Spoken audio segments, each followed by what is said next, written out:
Oh, hey, are we recording? Yeah. Uh, So, yeah, we're recording. This is the Odd Atheist Friends. That's Eric.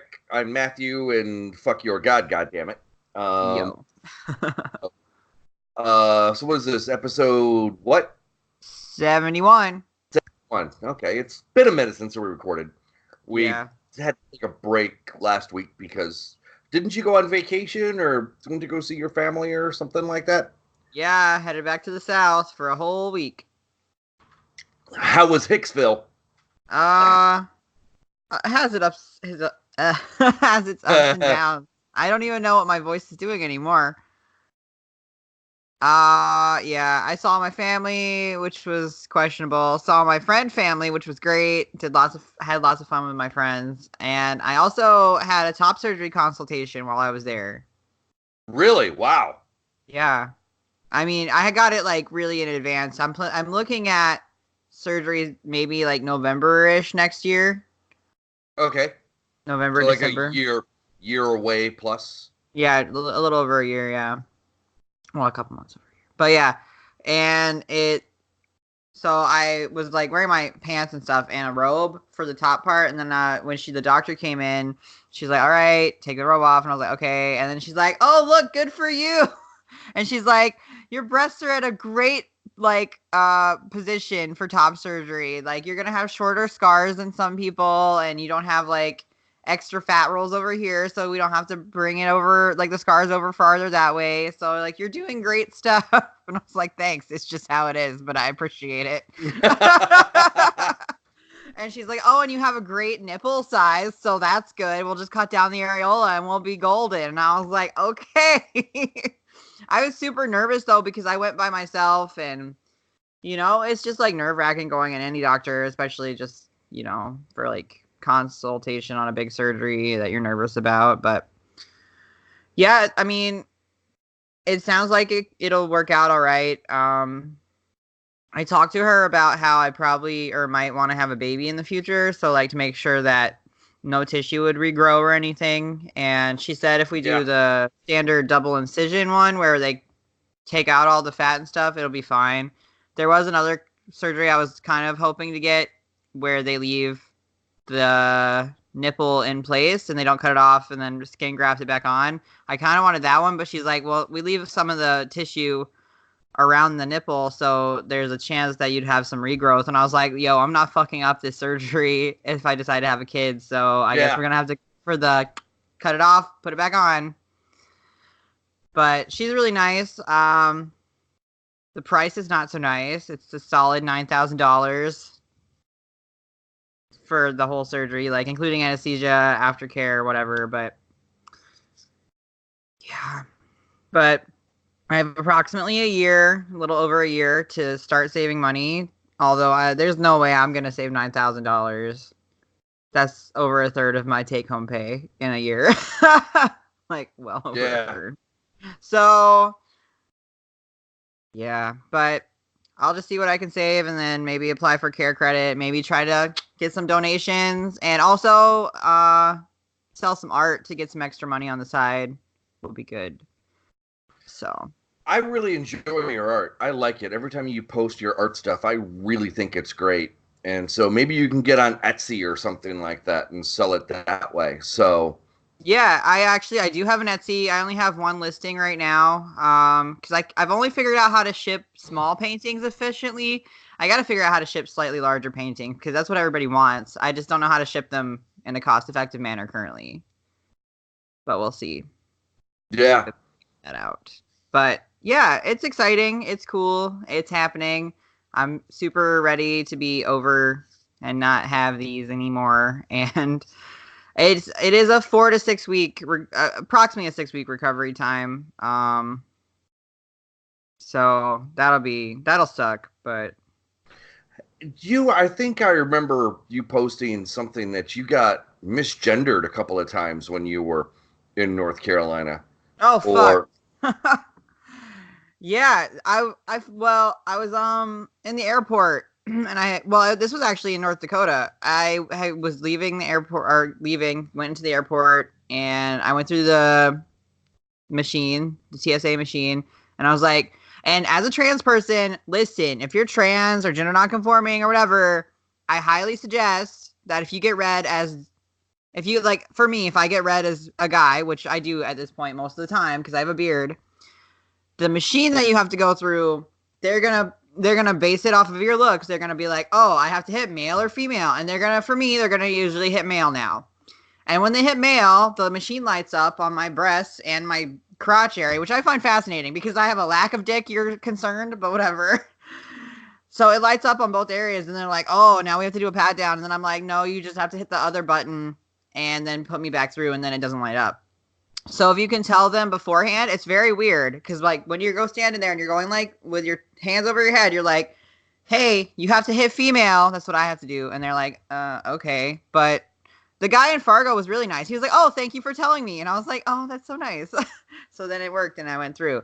And then right after I did that, I went to go buy a juice because it was morning and I was thirsty. And this lady is like, it's going to be $3, ma'am. And I was like, the fuck? How weird is that? I don't know. It was just really weird. So, but yeah, so I got misgendered at the airport. And then I got misgendered a lot by my family. And like misnamed and stuff. And that's just, I mean, I sort of expect it. Like, I get it. You knew me for 20 years as one thing. I get it. I'm not an asshole. But I would appreciate some effort. You know what I mean? And they put in some effort at this point. But it's just like, after they've made so many mistakes, they kind of just quit trying. They're like, fuck it. And I'm like, nope, that's not how it works. Yeah. You got to keep trying. Yep. But it's whatever. And then I visited my grandma, and I haven't even told her I'm trans, and I just show up, with a beard at this point, and she's probably like, what's happening? And she's kind of like pissed off at me for some reason. I think it's because I've started drinking, and then she's like, not that I drink heavily, but somebody told her that I've started drinking, and she's like, you're over the age of 21. Why does she care? Well, she told me it's trauma. She's like all of them are like super violent drunks. They black out. They go crazy. They do really crazy, awful things, right? That's what I dealt with in my childhood. That's what she dealt with her husband and her dad. Like, I get it. But she's like, you're going to turn into them. And I'm like, no. I've found out that I'm actually okay when I drink. I don't fucking go crazy. I also think that a lot of it is, some of that is also your own temperament too. Do you know what I'm saying? I mean, yeah. You've also made the conscious decision to not be like them in that way. Yeah. So I get that. Yeah. I 100% get that. Yeah, so she was mad about that, I think, and like she just hadn't talked to me in months, which was kind of abnormal. Not that we talked much, but yeah, I don't know. Yeah, at this point, I'm like, other than my sister, pretty much ready to just have almost no contact with my family, maybe like once a year. Twice a year, I don't know, like just a quick phone call. Like, I'm so over them. They're fucked up. I'm really fucking pissed off. I guess that's where I'm at in my working through my trauma. There's so much trauma to work through, and so much bullshit, so much gaslighting, so much saying like my childhood was great. And this is interesting. So I visited my parents Saturday evening and Sunday morning. So I stayed the night there, which I had not stayed the night in that house that I grew up in since, I don't know, in like 7-8 years, a long time. So that really got me fucked up. Like, it was really triggering for me. I had a hard time with that, and then, fuck, where was I going? I don't know, but it really got me fucked up. It was a lot to deal with, and, my mom, while I was there, so Midwestern, she kept making comments, like really trying to get a validation, which neither myself or my sister would give her. But she's like, you guys had great childhoods. We were great parents. Like, all these kind of comments, like, you were so loved and we were great and we did a good job and we taught you so much. And does your sister still live at home, or she got her own place? Or she has her own place, but it's very close to my parents, like a couple miles down the road. So she's very much involved in their lives. But it's her own place, but she's no longer there underneath the roof She's that not kind on of Angel stuff. Roof, no. Yeah. Okay. But she sees them a lot because they take care of her dog, and I was just like, I would be very wary. I would too. To be honest with you, I think like I lived 3 hours away from them when I lived in North Carolina the past 6 years before I moved here, but 6 or 7 years. But moving out of state has been the best thing I could have ever fucking done, and I didn't expect that. It took a long time to adjust, but now it feels like Fargo is my home. Like, I love my own apartment. I love my job. I love the friends I've made here. I fucking love not being near any of that bullshit, even remotely close to it. And I'm just so ready to basically kind of cut them out of my life. They're not even really in my life at this point. Like, we talk a couple times a month, maybe. I'll call them up and be like, yo, I'm alive. You still fucking care? But yeah, they don't put any fucking effort into our relationship at all. And I'm starting to realize that's not great. That's not healthy. And they always invalidate my feelings. They invalidate how fucked up everything was. Like, I talk to my sister sometimes about how fucked up everything is. And I think it's really important that she can help validate some of my experiences. She can't validate all of them. Some of them took place before she was born. And some of them are different than hers. But she does really help because it's like I didn't have to go through this all alone, and it really was real. And they tried to brainwash us to think it wasn't. But like we were talking recently, and like my parents, they were alcoholics. They did some drugs too, but it was mostly alcohol that was the problem. And they would just after I was 8, they literally would get drunk pretty much every night. Every night. Like, if they didn't get drunk, it was like a very abnormal thing. And you never knew what was going to happen. You never knew. You never knew if they were going to fucking like start shooting at each other, like trying to stab each other, yelling at each other, hitting us, trying to like attack us, whatever they were going to do. You didn't know. So from the age of 8 for me and age of 4 for her, my sister, like we were raised in this environment of like fight or flight, never knowing what was going to happen. We didn't have fucking doors to protect ourselves on our bedrooms. We had a fucking curtain. They took our doors away. So we had no privacy. We had no sense of security. We had absolutely nothing to protect us. And we were stuck like that forever, essentially, until we fucking moved out. And like I'm really fucked up from this shit, you know?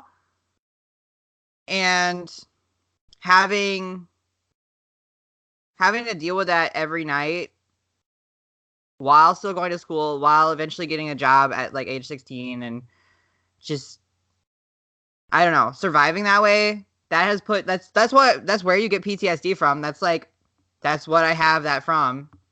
And that's why I can't listen to people go up the stairs without having my heart race, because the stairs were right outside my room. I can't handle people stumbling, because my dad would stumble into my room. He would stumble into the house. My parents would fucking just make, it's just certain noises are very triggering for me. Like, I can recognize it, but it really bothers me. That's why it took me until age 24 to have my first drink and to get drunk for the first time, because I fucking didn't want that, And it's just really fucked up. Like, my sister said, she told me the other day, she's like, I used to sleep with a knife beside my bed because I fucking didn't know what was going to happen. Thankfully, I never felt the need to sleep with a knife beside my bed, but like, I get it. I was on that level. Like, it's just really fucked up. And the amount of reinforcement they give to say that it wasn't really affected me. Like, I'm finally at the point where I've been working through my trauma and going to counseling for years and figuring out that maybe this isn't normal. Maybe this is really fucked up, and I can actually say it and mean it. But there's no way I could ever have a conversation with them where they would agree that, yeah, it was fucked up, and yeah, they were assholes and they were terrible people. And that's not even addressing some of the shit I've been uncovering recently, where I uncovered some like sexual trauma and abuse from when I was like 2 or 3 years old. And then that really sparked memories from when I got older. And it's just a lot to deal with, a lot to process. And I kind of am just like over them. They're selfish people. They're shitty people. They've done a lot of bullshit. They don't give a fuck about me. And they say they do. All I can say is, fuck them. Yeah. I'm sorry. God damn. Yeah. So thanks for letting me get that off my chest. It's a lot to say.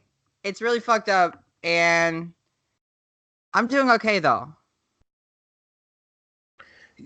Honestly, I was kind of the same way because there was always arguments and that kind of stuff going on at home. And what I would do is I would put on headphones and listen to music. Mm-hmm. And so I don't have whole particular songs that are good for me. What I mean is, like, there are pieces of songs that I put together that had things that had meaning, because a lot of whole songs are just noise, but there are pieces of songs like "You Gotta Live for the Fight" when that's all that you've got, you know. And listen to the music and let the drummer tell your heart what you can do. You know, just pieces of songs that just got me through different stuff. You know, it's like I just don't know else how to say it than that. But it's like those were two of the songs. One was Bon Jovi, the one was Meatloaf, and so you know, just pieces of songs and that kind of stuff to just keep me motivated, keep me thinking about stuff. And I would just listen to those tapes, and you know, just it was good music, and I enjoy that music. And you know, I still got some of those on my iPod today. So, but the meanings are different now for me, you know, because I'm way out of the situations. My life isn't a struggle for survival every day. You know, I've got a good life. I've put together a good one. Yeah. And so that's just what you've got to do now. You're at that point where I was 20 years ago, 25 years ago. And so you just got to keep doing that. Just do what you feel, man. You know, do what's right for you. Try not to hurt anybody in the process, and just do what you feel is right, which is off of The Principles of Lust by Enigma, which was another song in my 20s that I really like. Do what you feel and feel it till the end, you know, but just don't hurt anybody. I'm just saying, you know, there was a lot of these little songs and that kind of, at least for me, music was always something that kept me going. So I like to say I can't carry a tune in a bucket with a handle. But I actually used to like to sing, and for a while I was in musical and stuff in high school and that kind of stuff. And I did a bunch of karaoke in my early to mid 20s, but I think smoking really hurt my voice and that kind of stuff. And now when I walk around singing, people are like, "Oh, I love your singing voice." Thank you. I love yours too.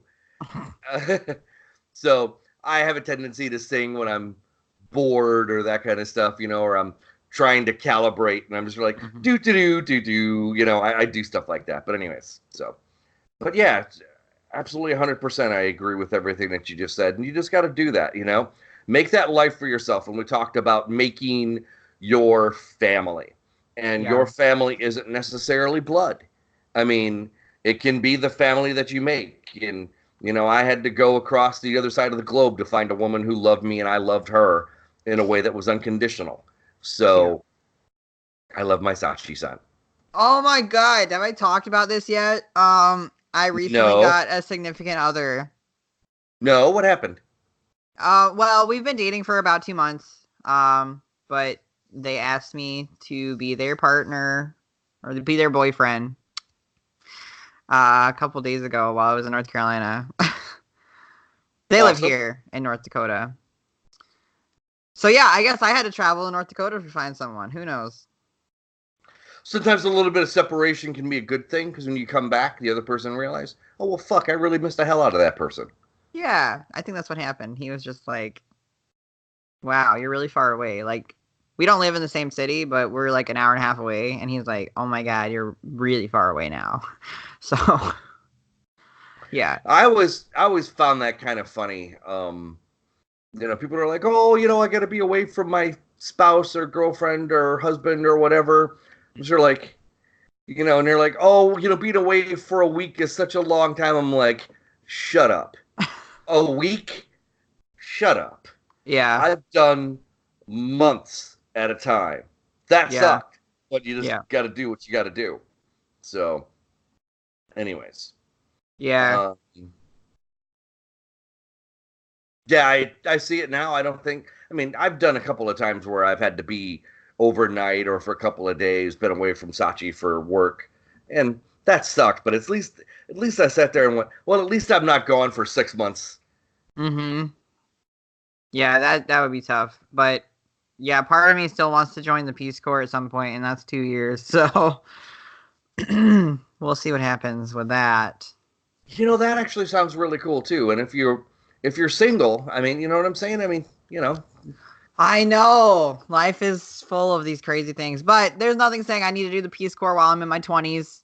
I could do the no, Peace Corps true, when I'm in my 50s after I've exactly. decided to do the whole family thing or whatever I want to do. So that could be cool too. I just know that's definitely something I want to do in my lifetime if possible. And right now, as I'm still working through stuff and realizing that my friends are really important to me and I have really good friends and I care about them, including you. And having a significant other is important to me at this point. Cute. Anyway, and I think eventually having a family of my own would be important to me. And yeah, so it's interesting. I don't know, like that's like a change that's happened in the past 3 or 4 months for me. That's like, yeah, I think now it's time to not necessarily totally settle, but like start that path of making like a home base or whatever I I get want to it. do. And it's interesting because that's not where I was at when I moved here. When I moved here, I was like Fargo, 2 3 years, then somewhere else. But like just looking at how difficult it was moving here and adjusting and how fucked up my emotions were. I'm like, do I want to do that again anytime soon? I don't know. I've always found moving to be rough because I've moved a bunch in my life. And so I've always found moving difficult. But for me, I always found going to the places a bit of an adventure. So I really kind of enjoyed going to the different places. Once I got there, the Yeah. process sucked donkey balls. The Yeah. process fucking blows. But once I got there, I had a good time. And it's like, especially when I moved to Norfolk, Virginia, I had a lot of people who were like, they called it no fuck vagina and, all kinds of shit. God. I'm just like, yeah. I'm like, well, did you ever get out of the bars? Did you actually go see stuff? Did you actually get around to check stuff out? I happen to like Norfolk. I liked it a lot. Um, and especially after like when my divorce happened, like when I realized I was going to get divorced and my ex-wife moved out, and I'm just like, what's something I've wanted to do and never done since I've been here? I went to Civil War battlefields like a lot. And Nice. so she never wanted to go. She never wanted to go to any of the Civil War battlefields or any of that kind of stuff. I'm like a huge history nerd. And Yeah. so, and we're in an area, Virginia, where Yeah. there is Southern Virginia, where there is a lot of Civil War battlefields. Virginia, North Carolina, Mm-hmm. West Virginia, there's a lot of battlefields. So I would usually spend the weekend and I'd fucking head out because she took the dogs with her for Oh, at least some time. And then sometimes, like when I had them, like I'd go out for the day, I'd let them out. And then when I come home, I'd let them out again. I would make it a day trip instead of a weekend trip. right. But yeah, I started actually like sightseeing because she never wanted to sightsee, at least with me. So Wow. yeah, so I really enjoyed Norfolk. And so I had a good time when I was there, especially the last 2.5 years, you know. Mm-hmm. And then I got orders to Japan, and the rest is history. So Cute. yeah, like I'm just saying. I mean, you know, when life changes, for situations good and bad. I mean, what else can you do? I mean, but, roll with the punches, you know what I'm saying? And she never wanted to go do shit, so at least not the same shit I wanted to fucking do. And so when she left, I went and did all the stuff that I wanted to do. And so it's like, yeah, fuck you. So I like Norfolk. Nice. So which, anyways, in some sense, kind of leads me to what I wanted to talk about today. We were supposed to have a guest that fell through. No big deal. Shit happens. But anyways, Eric and I, speaking to the listeners right now, wanted to discuss about stuff about owning who we are and certain aspects of who we are. And one of the things that I wanted to talk about is that I know that we briefly covered. Everybody knows, if you listen to this podcast for any length of time, I was in the military, and I was in the military for 20 years. I've talked about it a bunch. Anyways, but one of the things that I see some people, actually quite a few people, but they happen to think that everybody who's in the military happens to be conservative Christian of some form. And I want to own the fact that, yes, I was in the military. Yes, I was a conservative Christian for a good chunk of it, but especially in the last 3 years, I was not. I was a liberal atheist in the military, and I still want to own that I was in the military. I still want to own that title. You know what I'm saying? That part of my life. I don't want to give that up just because I'm now a liberal atheist. And so I can't tell you how many times I've gotten into arguments on Facebook or whatever. Most of the time I've been on Facebook, some on Twitter, about, they see that in these groups, they post this stuff, and I'm like, wait a minute, man. Not everybody is a conservative Christian fascist, who thinks that, there are liberals and people who don't believe in your version of God or a God, period, in the military. They're not all like you. Not everybody is like you.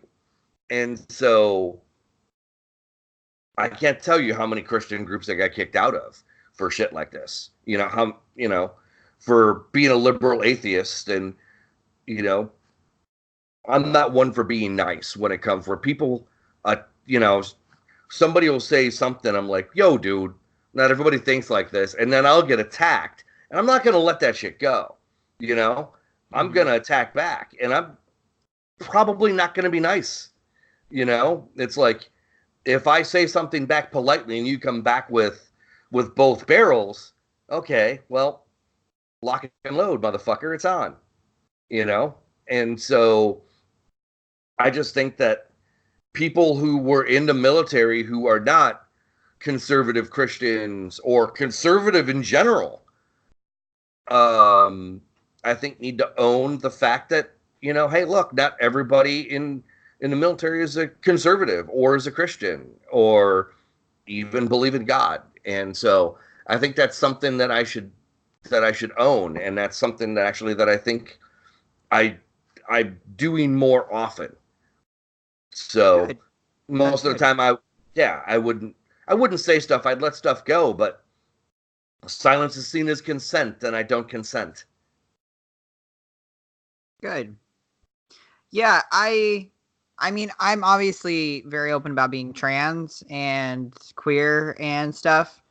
And like, I own that in my appearance very much so, because I want to be visible. I want to be seen. So I wear these rainbow glasses. I have colored hair, which is very queer. And I have lots of tattoos, and I have clothes that say like I'm gay or I'm trans or whatever the fuck it is. And I own it all very openly.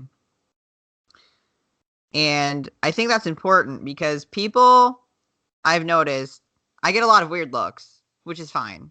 I get a lot of nasty looks, which is fine. I also get a lot of good, nice comments. And I get a lot of people saying like, hey, me too. Or like, I'm glad that you can be so open. I'm glad that I can see another queer person around. That makes me feel better. Or just like little kids love my hair and my glasses. They love it. And I get comments from little kids all the time, which maybe their parents don't like, but that gets them that lets them see another, I don't know, another way of existing, another person, lets them see a person being themselves. And like one of my goals is to be myself so much so that other people feel okay being themselves too. You know what I mean? Yes. But that's an obvious way that I'm very open. Like, I just am me, and that's what's gonna happen. Because fuck everybody else. You know what I mean? Fuck the world. Fuck society. I'm gonna be me. I'm gonna be me so fiercely that you can't fucking take it. And that's a little much for somebody, like some people. And I get that. That's fine. But I'm still gonna do it. Anyway, another way that I have often put to the side as part of my identity or tried to hide is that I am Southern. And I think we hit on this a little bit in another episode, but I am Southern, and moving to North Dakota, I've noticed some differences in just the culture and the people and definitely my accent, which isn't super strong, but certain things come out. You do have And a you do have a bit of an accent, a little bit, and yeah. sometimes it's stronger than others. Like when you're fucking with me with your accent, sometimes. But Yeah, I could definitely do a really good fake or strong Southern accent. And I do that for my D&D characters sometimes, and it's real fun. But you sound and don't get me wrong. I mean, if you just did that accent and you didn't have video, I would think that you were a guy.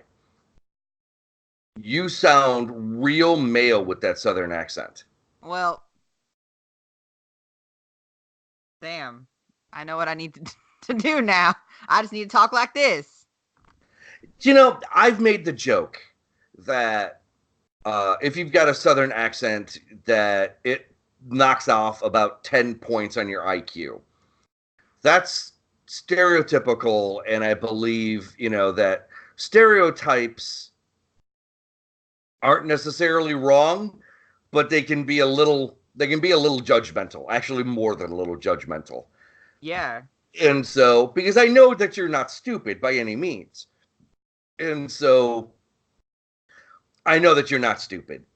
But at the same point, it's like, maybe I think that if people owned their Southern pride a little bit more, that it wouldn't necessarily have to do it. What was it? There's a physicist who, man, I don't remember his name, but he's a blonde-haired guy, and I see him all the time on some of the Pop Sci shows. He had a TV show for a while where he would do some redneck shit, like the redneck physicist or something like that. I don't remember what it was, but he had a fucking Southern accent you could cut with a knife, Yeah. and so, but he would be doing like redneck physics shit, and it's like you knew this guy was not fucking stupid, but you could cut his accent with a goddamn knife. And so I think that if more smart people owned the Southern accent, that they could take away the hillbilly redneck. Do you know what I'm saying? Or at least Yeah. mitigate that to some effect. Yeah, it is interesting because it is just like how you are, where you're raised and how your voice comes out and like what you're used to hearing. So, and I mean, fuck, you never hear about Southern queer people hardly ever, but we definitely No, exist. We definitely exist all over the South. And I would like to bring light to that a bit more. I know I'm in the North now, but yeah. you're in the West. Well, Midwest, North, Midwest. You're West. I think that once you cross the Mississippi, I mean, I think probably when you get to like west of Minnesota, that you're actually not longer in the Midwest, that you're actually in the West. I'm So right kind of, next to Minnesota. I'm literally a few miles from Minnesota. Okay. I'm We just. I think North Dakota is Midwest. I feel like we have the accent. Oh Okay. God! Oh God! You I sounded like know. another. You sounded like another branch of my relatives there with that Oh, God. Minnesota accent. Oh God. Yeah. All right. Yeah. Well, listen. All right. I don't know where my accent's going, but I'm gonna have a weird mix of Southern and a weird mix of Midwestern, and that's what I'm gonna be stuck with. Also, if this makes me sound more masculine, maybe I should stick with this. No, It's I'm just actually kidding. not a bad idea. No, I don't But think it's necessarily a bad idea. I I think well, maybe change it over time. You know what I'm saying? Start throwing more of it in. Fuck it. fuck it, fuck it. Fuck it. No, I don't want to sound like a goddamn hillbilly, but anyway. I could just try to lower my voice because it does have the capacity to go lower and try to train it like that. But I'm just going to embrace what's happening. And hopefully it'll just get lower over the time that I take more testosterone. And maybe when I eat the teat, it'll get rid of some of my estrogen and it'll be like, oh, yeah. Could And then fuck, when I decide to have a baby, it's going to be like, oh, God, what are you doing? And I'm going to be like, no, but your voice doesn't rechange on estrogen because your vocal cords get thicker on testosterone. So I'm stuck like this. Wow. Gee. I bought a T-shirt from a military website. It caters to military people. Grunt Style, something like that. Anyways, but in one of the ones, it said Dysfunctional Veterans of America, I think is what it was. But it said Future Dysfunctional Veteran of United States Space Force. Oh, God. And so it had USSF and Future Dysfunctional Veteran, or Dysfunctional Veteran, Future, and then big letters USSF, United States Space Force. And it's funny because, like, I was wearing that T-shirt ironically. Do you know what I'm saying? I mean, yeah. I've actually got 2 Space Force shirts now, and I think it's, you know, I got it cheap too, like $25, something like that. You know, normal price for one of these T-shirts, right? And so it's like I'm wearing this ironically, and anybody who knows me knows that when they see this shirt that I'm joking, but at the same time, I'm still owning the fact that I was in the military, but I'm wearing that shit ironically too at the same time. Does that make sense? Do you see what I'm saying there? It's like, yeah, I'm in the military, but I'm not a conservative. I'm not a fucking Trump supporter. And things have just gotten so bad when Trump came into office. And it, like we've said in the past, is just given the bigots just the excuse to be, I'm a fucking bigot, racist, homophobe.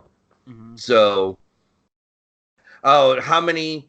I think there's been this week, I think I've seen 2 different articles where people who were anti-LGBT got caught busted for Grindr or hooking up or whatever.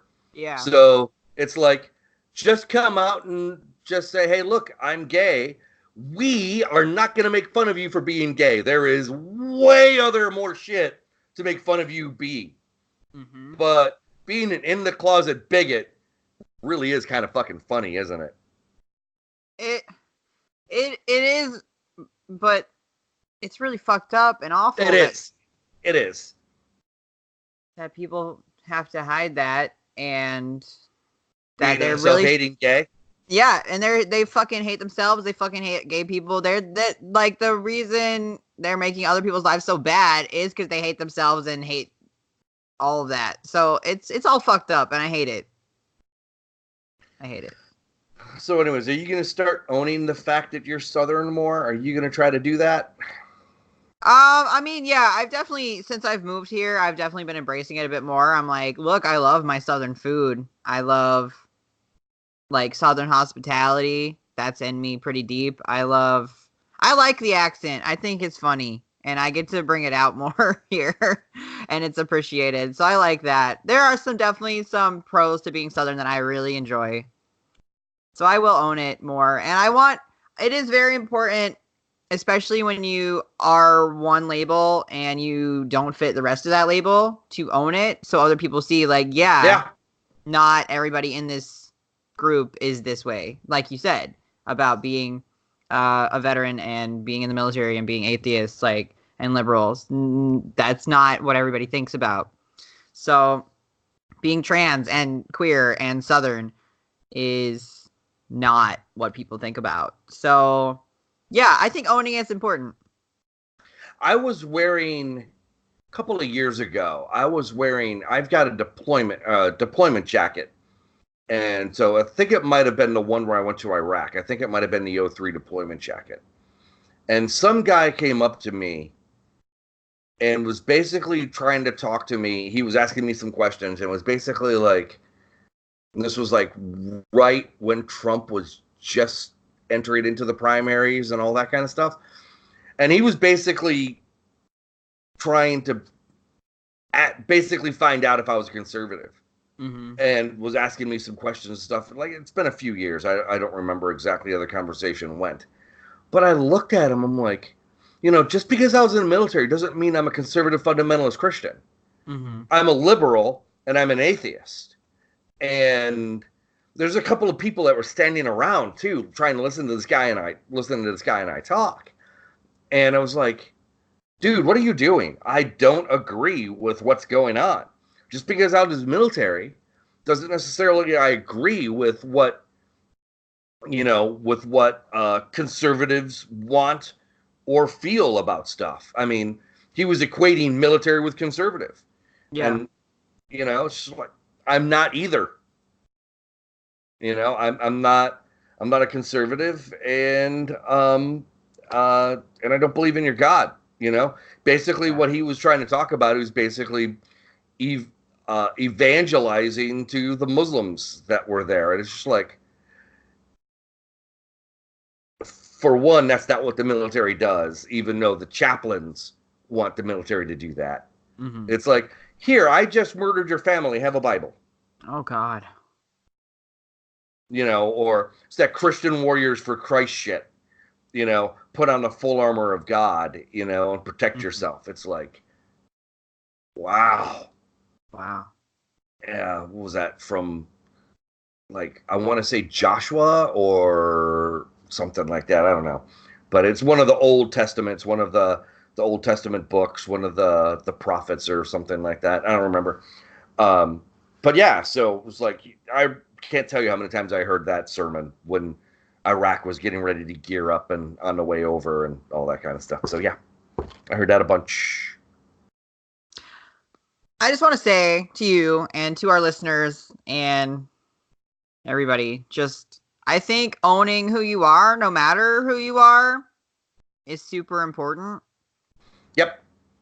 And owning your past, owning what you want to be in the future, owning your present and where you're at in your journey, owning every single piece is going to make you feel better. It's going to make you a better person.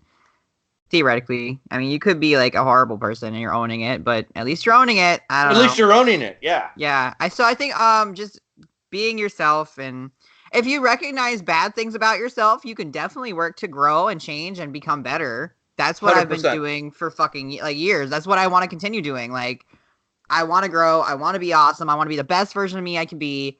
And I think if you just own where you come from, own where you're going, own who you are now, you're going to be in a great spot. I believe in you. If you're listening, I believe in you. That's so nice. Eric, you're such a good dude.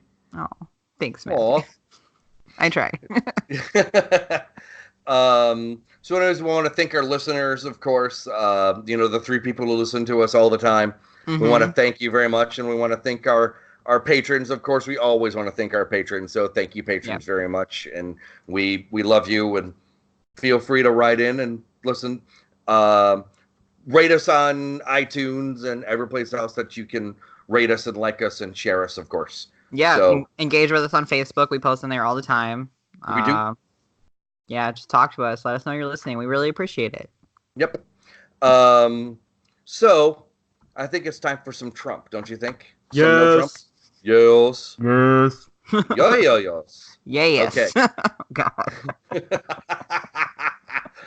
So, for those who are new to the podcast, I am going to do a card that has 2 quotes. One of them will be Trump. And here we go. Card number 1. Card number 1, quote number 1. My life is an open book with illustrations. No way. That's Trump. No number way. 2. With the proper woman, you don't need Viagra. Quote number 2. I don't know if these are trick questions because the first one definitely does not sound like Trump and the second one definitely does. But if it's like a fucking trick, then I should go with the first one. I'm gonna say number 2. Number 2, you say, was Trump. Yeah. That is true. Number 2 was good. Trump. Good. With the proper woman, you don't need Viagra. Okay. Number 1, my life is an open book with illustrations. Hugh Hefner. Oh, God. That's not where I thought that was going. Well, more like with pictures.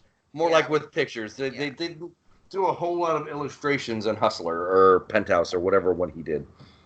Playboy? Yeah, Playboy. Yeah, the Playboy Mansion. How many people got fucking hepatitis and all that kind of shit from the fucking grotto? That's their stories. That the water may have actually had, like, yeah. Anyways. Well. Quote, card number 2, quote number 1. There have been many bad things said about me over the years, and in some cases, they've been true. Mm-hmm. Quote number 1. This is quote number 2. I'm a reflection of the community. Number 1. There have been many bad things said about me over the years, and in some cases, they've been true. Trump. Yes. Number 2. I'm a reflection of the community. Tupac. Well, number 1, like, you're a racist, a rapist, an awful human being. Which one is true? All of them. Okay, sorry. All of them. All of them. I knew the second one wasn't Trump because he said the word community. Trump doesn't go above 3 syllables. Nope. Generally speaking, he does not. Nope. Also, he would never be part of a community. Anyway. No. Rich He people, hates. I guess. He hates the people. If you're not making $1 million a year, he thinks you're a scumbag. Mm-hmm. So, anyways, card number 3, quote 1. Money can buy you a fine dog, but only love can make him wag his tail. Does Trump like dogs? I don't know. Yikes. Quote number 2. Money is a little bit of a scorecard, but I don't do it for the money. I do it because I really enjoy it. I love the creative process. What the fuck?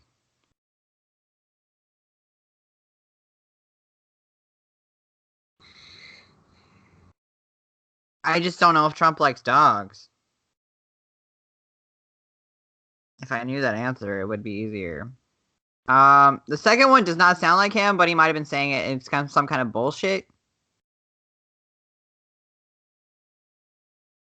I'm gonna go with number 1. You are 2 for 3 today. Damn it! I almost went with number 2. Money can buy you a fine dog, but only love can make him wag his tail. Oh. Kinky Friedman. I should have known he wouldn't have said anything about love. I forgot that was part of the quote. Yeah, I have no idea who the fuck Kinky Friedman is. Oh. But money is a little bit of a scorecard. But I don't do it for the money.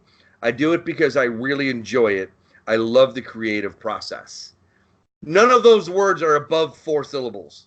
So you should have known that that number 3 should have been, or number 2 should have been Trump. I guess. Because there's no 4-syllable words in that. I was just like, would he say he doesn't do it for the money? Maybe. It was just a little weird, but.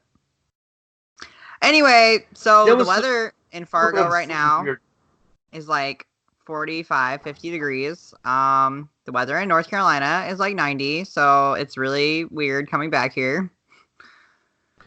It's rainy and overcast here in the Chicago area. And so I don't know if you can see out the window, but it's pretty overcast. So it's weird. They're actually talking about a bit of a warm-up this week. So it's been a little bit cool for the last 2 weeks or so. And I'm really thinking that the summer weather is over. But this year has been really weird for weather. Mm-hmm. We had this huge rainy period for like the first half of the year. We're literally half of the year. For the first half of the year, half of that time, we had some form of precipitation every other day for the first half of the year, and it worked out on average. Every other day we had precipitation for the first half of the year. We had summer-like conditions for 2 months, and now we're into a traditional fall pattern, and they're talking about this winter being warm again. So the weather this year really fucking threw a wrench into the crops this year. So because it was so rainy and stuff, and we're going to have a warm winter, and so we need to have snow, and I don't know if we're going to get snow to make sure that the ground is good and wet for the springtime planting. I don't know if we're going to get it. It's going to be weird. We're supposed to get a lot of snow, so that's great. You can have it. I don't know. Yeah, so I just think the message of this podcast today, own your shit. Whatever your shit is, own it. Live with it. Bro. There you go. Own your shit. Own your shit. Own your shit. Own your shit. Fucking thanks for listening. We appreciate you. Absolutely. And so I think for that, I think we're going to close it off. And this is Matthew. And for Eric, this has been the Oddie Atheist Friends. And we'll see you next time. Have a good one. Bye. Bye.